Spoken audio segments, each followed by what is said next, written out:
5 glamorous women, all rich, powerful, and polished, sat around a marble dining table in a billionaire's mansion. They weren't there for business. They were competing for something far more personal, to become the new wife of David Blackwood, one of Atlanta's wealthiest men. The plan was simple. His young daughter Emma would spend time with them and choose who she wanted as her new mother. But when a glass slipped from the table and shattered across the floor, all 5 women recoiled in disgust.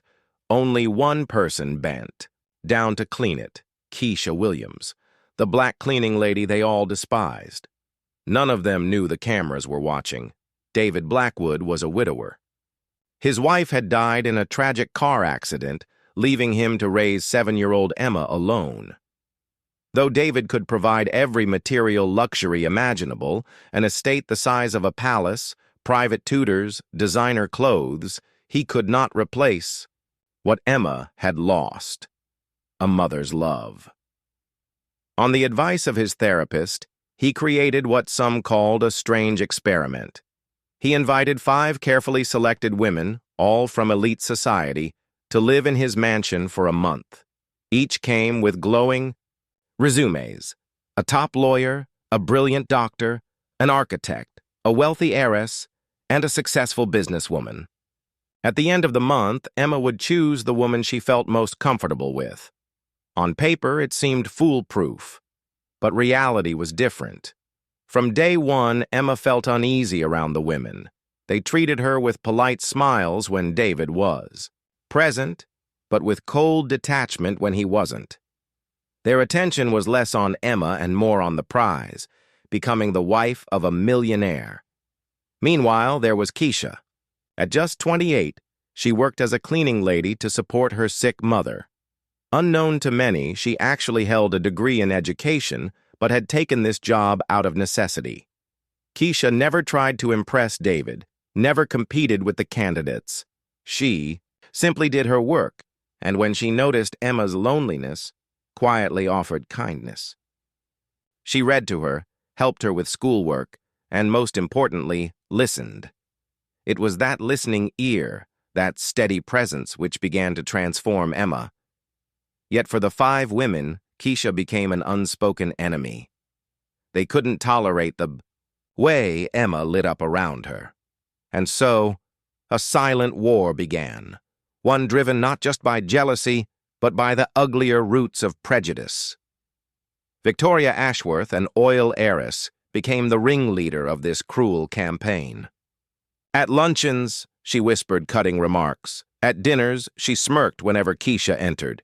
The other women followed suit, taking Keisha's every action as an opportunity to belittle her. "Some people need to learn their place," one candidate muttered one night, unaware microphones had been placed throughout the mansion. What none of them knew was that David had already begun to suspect something. He noticed Emma's sudden return to nightmares, her withdrawn glances, her hesitation around the very women who were supposed to make her feel safe. So he quietly ordered security cameras and recording devices installed. Through them, David witnessed it all: the subtle jabs, the dismissive looks, the thinly veiled racist remarks. Still, Keisha endured.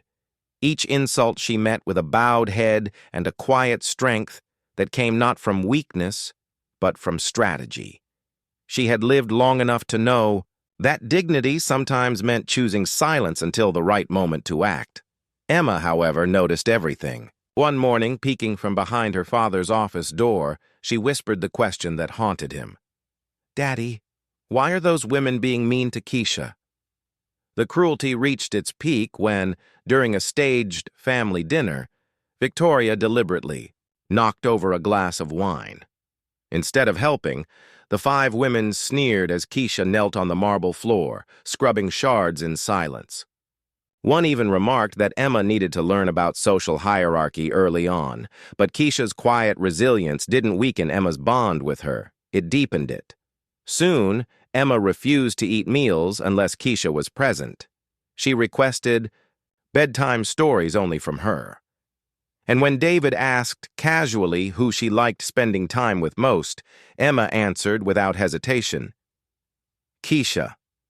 That simple truth ignited fury among the candidates. To them, losing to another wealthy woman was humiliating enough, but losing to a black cleaning lady? Unthinkable. They doubled down on cruelty, not realizing every word was being recorded, and that their downfall was already sealed. The final week of the competition was supposed to be decisive. David had planned a formal dinner where each woman could showcase why she would make a good stepmother. The mansion buzzed with tension as the women rehearsed their speeches, rehearsed their smiles. But when the moment came, Emma interrupted. In her small but steady voice, she said she didn't want any of the women. The room fell silent. Shock rippled across the table. I already know who I want to be my new mom, she declared. Her words cut through the air, leaving the 5 candidates frozen in disbelief. Emma pointed across the room, not at the polished elites, but at the woman in a simple uniform standing discreetly by the door with a tray in her hands. Keisha! Gasps erupted. Victoria slammed her napkin onto the table. Another candidate muttered about ridiculous influence. But before the chaos escalated, David raised his hand. Then, with the push of a button, screens descended across the room. One by one, recordings played. The whispered insults, the cruel laughter, the disdainful remarks about Keisha, and worst of all, the racist comments about Emma needing to learn her place. The women's faces drained of color as the evidence exposed them for who they truly were. Their reputations, carefully polished for years, shattered in an instant. Victoria tried to protest, but David silenced her. His voice, calm but edged with steel, declared that the experiment was over. His daughter had chosen. And in truth, Emma had not just chosen a mother. She had revealed the women's cruelty to the world. The candidates left the mansion in disgrace. But Keisha, stunned and tearful, remained. She had never expected recognition, never dreamed her quiet kindness would be honored in this way. Yet in that moment, she was no longer just a cleaning lady. She was the woman Emma trusted with her heart. The fallout was swift. Within hours, word spread beyond the mansion walls. Social media lit up with hashtags calling out the cruelty of the candidates. Old photographs of them smiling at charity galas were now paired with clips of their disdain for a black woman who had shown more humanity than they ever could. Victoria's oil empire faced boycotts. The lawyer was suspended from her firm. The businesswoman lost investors. The doctor's practice came under scrutiny. Their lives of privilege crumbled under the weight of their own prejudice. Meanwhile, Keisha's life changed in ways she had never imagined. David revealed that he had already known about her education degree and her sacrifices for her mother. Instead of firing her, as the women once joked, he offered her a new role as Emma's official tutor and caretaker. What began as employment slowly deepened into trust, then partnership, and finally love. But more important than romance was transformation. Emma flourished. She no longer had nightmares. Her laughter returned.